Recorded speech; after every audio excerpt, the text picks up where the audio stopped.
First utmost hot seat Pithapuram.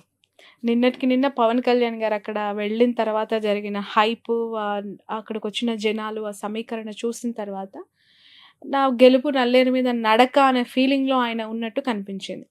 వంగ గీతకి, పవన్ కళ్యాణ్‌కి ఉన్న positives, negatives ఏంటి? ఎవరు గెలుస్తారక్కడ?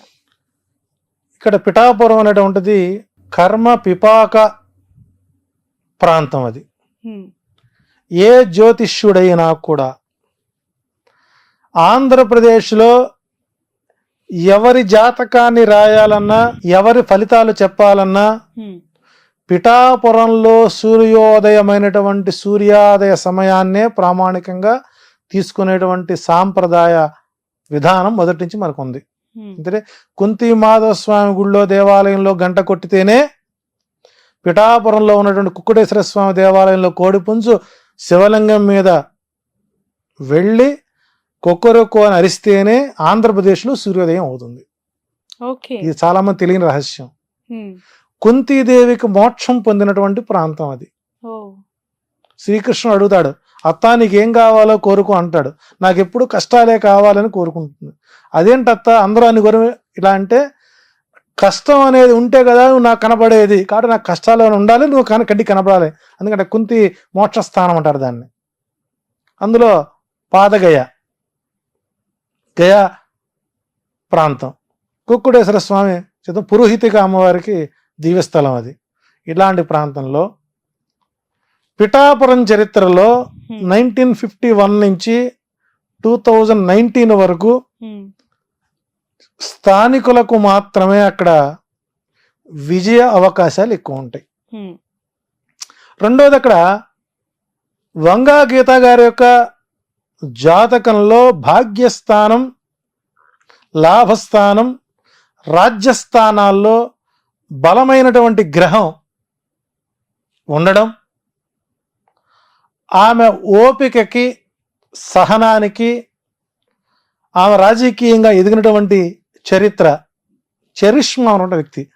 అంతటి రాజశేఖర్ గారి హయాంలోనే ప్రజారాజ్యం పార్టీ నుంచి గెలిచిన వ్యక్తి. ఒక సామాన్య కార్యకర్తగా, ఒక జడ్పీటీసీ చైర్మన్గా మొదలైనటువంటి ఆమె ప్రహసనం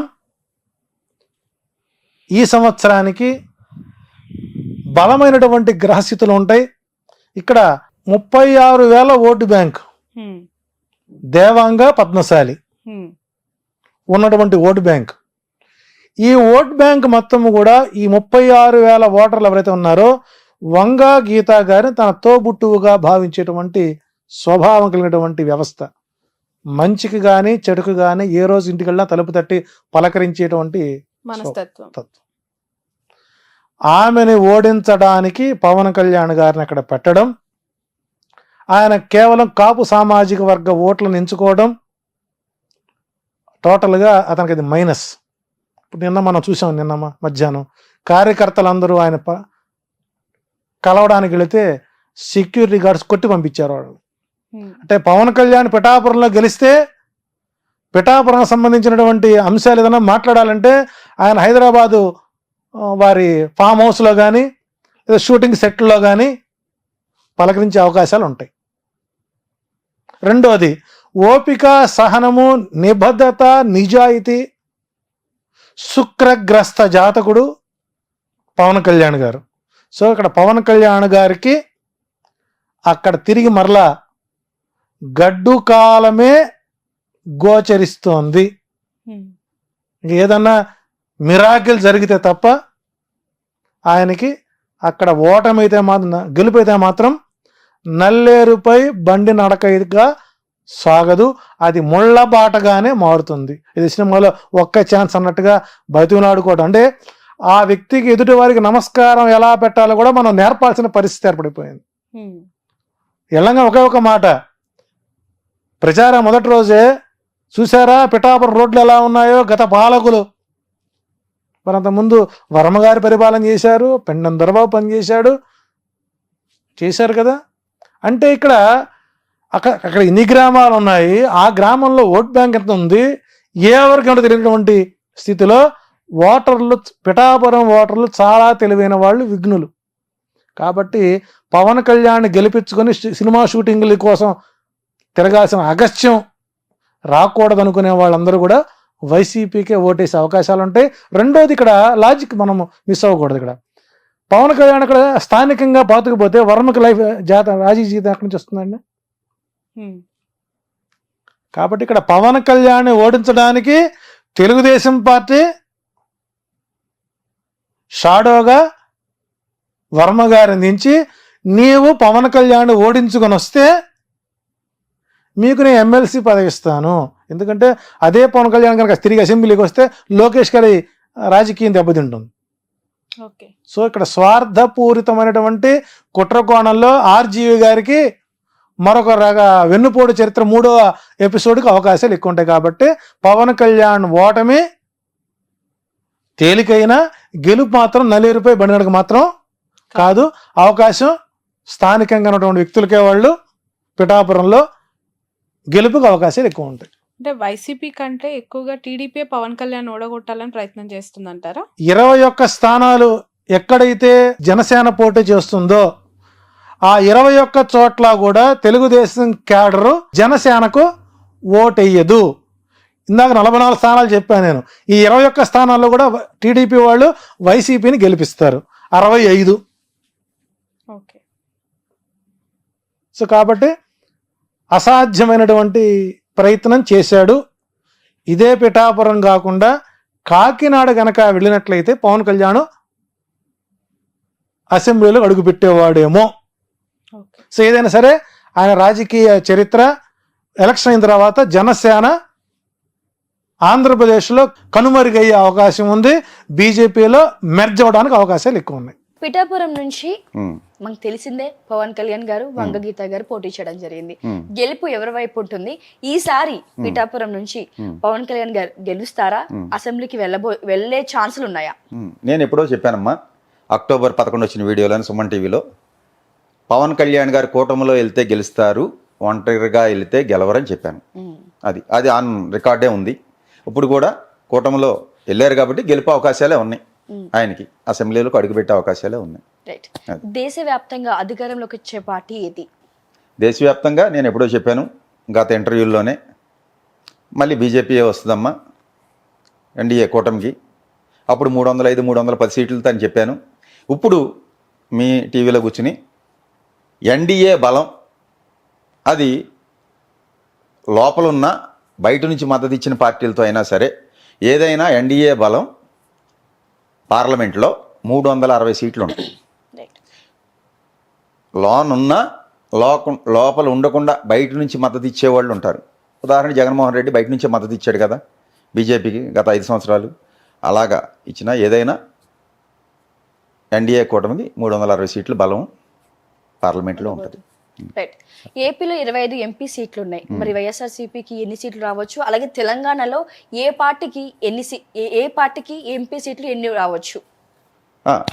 ఆంధ్రాలో వైసీపీకి నేను చెప్పేది 20 ఎంపీ స్థానాలు వస్తాయని, కూటమికి 5 వస్తాయని చెప్పడం జరుగుతుంది. అలాగే తెలంగాణలో కూడా కాంగ్రెస్కి ఒక 9 ఎంపీ స్థానాలు వస్తాయి, ఎంఐఎం ఒకటి వస్తుంది, ఒక బీఆర్ఎస్ 3 నుంచి 4 ఉండొచ్చు, బీజేపీ ఒక 3 స్థానాలు ఉంటుందమ్మా, ప్లస్ ఆర్ మైనస్. ప్రస్తుతం జగన్ గారి జాతకం ఎలా ఉంది? అలాగే బాబు గారి జాతకం ఎలా ఉంది? జగన్ గారి జాతకం అయితే ప్రస్తుతం ఆయన కన్యా లగ్నం, ఆరుద్ర నక్షత్రంలో పుట్టాడు. బుధ మహాదశలో శుక్రుడి యొక్క అంతర్దశ నడుగుతుంది. రేపు నవంబర్ వరకు కూడా, అదే రేపు అక్టోబర్ డిసెంబర్ వరకు కూడా బుధ శుక్రులు ఇద్దరు అక్కడే ఉన్నారు రుచికంలో. ఆయన జాతకం చూసామమ్మా. ఆయన జాతకం ప్రకారం మళ్ళీ 122 సీట్లు గెలుచుకుని మళ్ళీ ముఖ్యమంత్రిగా ఆయన ప్రమాణ స్వీకారం రేపు ఆంధ్రాకి మళ్ళీ చేస్తారు వైజాగ్లో. రైట్. ఇది సత్యం. సో సీఎం రేవంత్ రెడ్డి గారు ఇందాక మనం డిస్కషన్ చేసుకున్న ప్రకారంగా 5 ఏళ్ల పరిపాలనలో ఉంటారని కొంతమంది, ఉండరు అని కొంతమంది, మధ్యలో దిగిపోతారని కొంతమంది.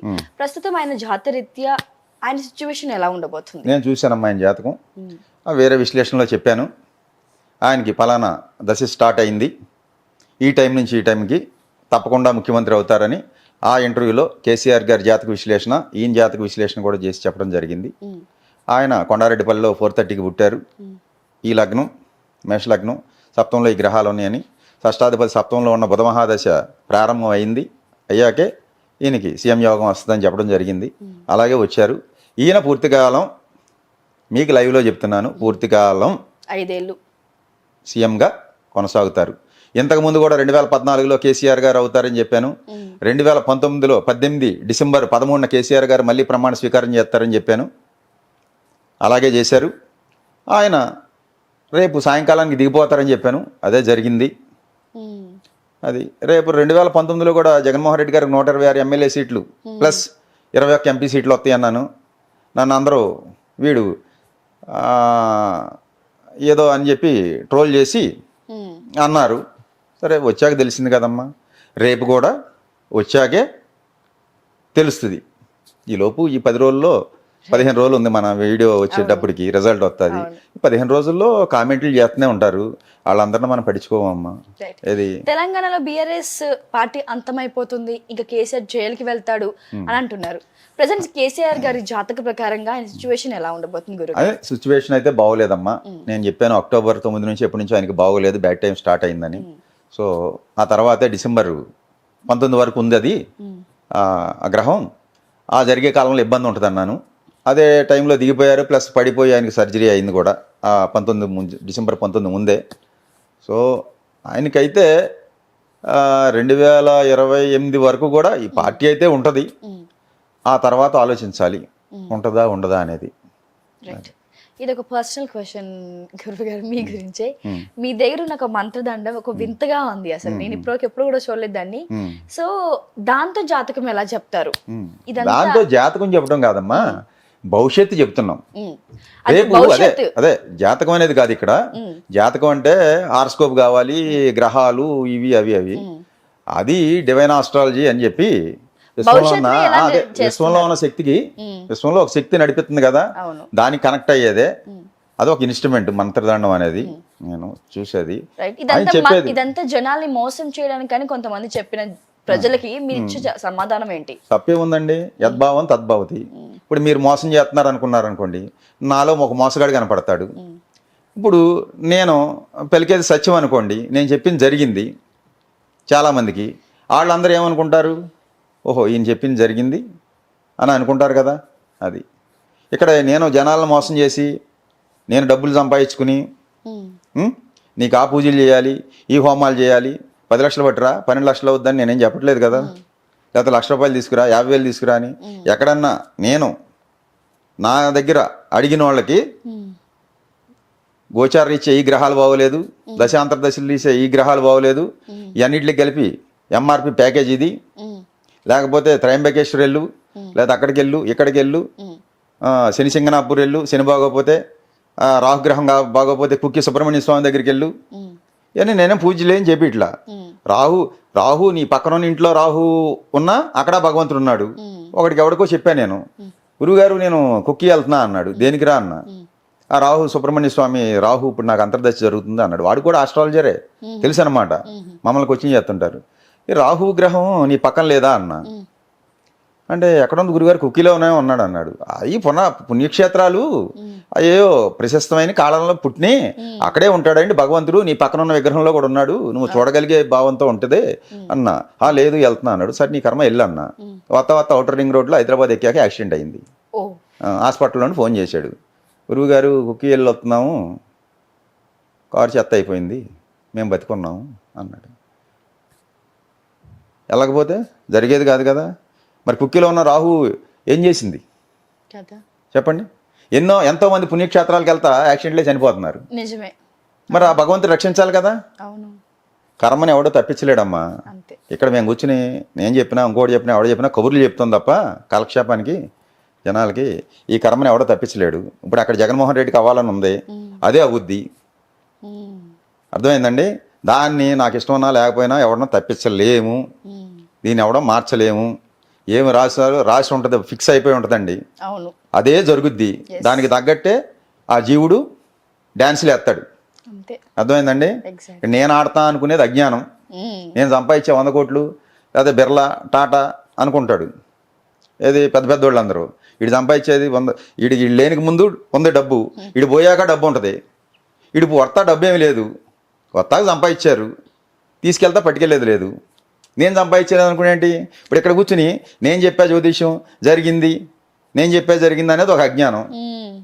అది జరగాల్సి ఉన్నది జరుగుద్ది, అంతే జరిగే దాన్ని తెలుసుకుని చెప్పడమే జ్యోతిష్యం. ఎగ్జాక్ట్ అది ఒక దైవానుగ్రహం ఉంటే వస్తుంది, అవును అంతే తప్ప ఇక్కడ నేను చెప్పాను అనుకున్నాను అనుకోమ్మా, అది అహంకారం వస్తుంది, అది అజ్ఞానం. తర్వాత భగవంతుడు ఒకటి వేసాడు అనుకోండి, మళ్ళీ పాతాళంలో పోతాం. అది రైట్. గురుగారు చివరిగా మంగళగిరి నుంచి లోకేష్ గారు అలాగే లావణ్య గారు పోటీ చేశారు. సో గెలుపు ఎవరి వైపు ఉంది ఈసారి? లోకేష్ గారు ఏమైనా గెలిచే అవకాశాలు? అదే 4 నెలల క్రితం అయితే గంజి చిరంజీవి టికెట్ డిక్లేర్ అయినప్పుడు ఒక 2,000-2,500తో గంజి చిరంజీవి గారు గెలవచ్చు అని చెప్పానమ్మా. సో ఆయన టికెట్ మార్చేశారు, చిరంజీవి సీట్ చినిగిపోయి మురుగుడు లావణ్య వచ్చింది అక్కడ. మరి ఎందుకు జరిగిందో ఇప్పుడైతే నాకు కనపడే ఇదిలో ఒక 2,500లో లోకేష్ గారే గెలవచ్చు అని చెప్తున్నాను. ఓకే, అది ఈసారి అయితే గెలుపు ఉంది. గెలవచ్చు. థ్యాంక్ యూ గురూజీ. అలాగేమ్మా.